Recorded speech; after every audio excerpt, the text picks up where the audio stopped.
by Carly. MagaTheatre. CriticSun, October 15, 2017. Written by Simon Stevens. Based on the novel by Mark Haddon. Directed by Marianne Elliott. Until November 19 at the Princess of Wales Theatre, 300 King Street, West. Mirvish.ca or 4,168,721,212. If there's one thing Brits love to do on the West End, it's to stage beloved novels, and they do it extremely well. In 2013, the stage production of Mark Haddon's best-selling novel The Curious Incident of the Dog in the Nighttime won 7 Olivier Awards, tying with 2012's Matilda the Musical as the most awards for a single production. But that was beaten this year with Harry Potter and the Cursed Child's 9 wins. With Mirvish Productions' Matilda closing this past January and Harry Potter opening on Broadway next year, the Toronto stop on the Curious Incident tour, which officially opened Sunday, is another reminder of the way a book can literally come to life on stage and situate the audience in the middle of it. In this case, into the mind of an autistic 15-year-old boy. The book famously takes place from the perspective of Christopher Boone Joshua Jenkins, who gets easily overwhelmed by loud noises and commotion, loves routine, takes conversations literally, cannot be touched, has highly skilled mathematics competencies, hates falseness and can't ever tell a lie.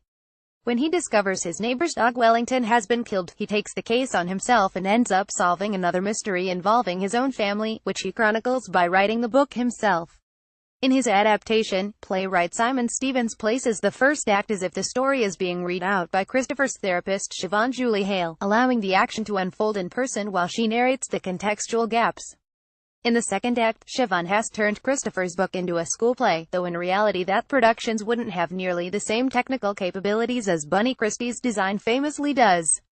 This angle to the staging is particularly effective here, allowing Siobhan to comment on some of the novel's elements that are most difficult to stage, such as Christopher's math-solving abilities. We recommend sticking around after the curtain call to get a closer look at that.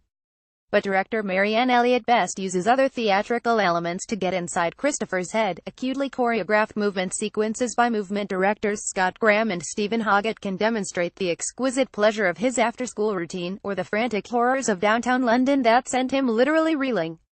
Assaults of light and sound begin each act, shocking the audience as if someone had turned on a light without giving Christopher a warning.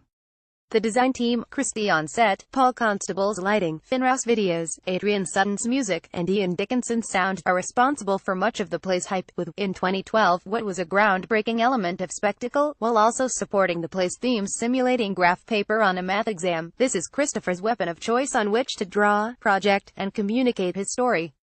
5 years later, some of these techniques might seem commonplace for a particularly ardent theater-goer, but the play also supported multi-year runs on both the West End and Broadway, so the appeal doesn't seem to fade for new audiences. Under Elliott's direction, the design also makes use of one thing that very few plays do, the stage floor.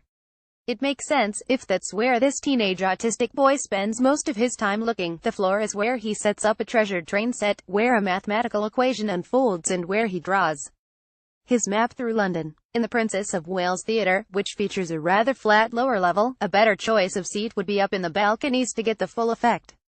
The design sets it up, but if we're really going to believe we're in Christopher's world, Joshua Jenkins sells it with a young man who's pointed, blunt and bold, and a blank stare that would shrink any adult's misstep or actors, as Jenkins as Christopher feels no shame about pointing out.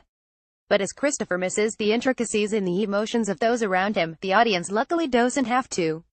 David Michaels and Emma Beattie are quite effective as Christopher's parents Ed and Judy, both flawed figures of authority, but pained by the void that exists between their son and themselves, the space that keeps them from understanding Christopher's mind, and a physical gap that comes from not being able to give their son a hug or hold his hand.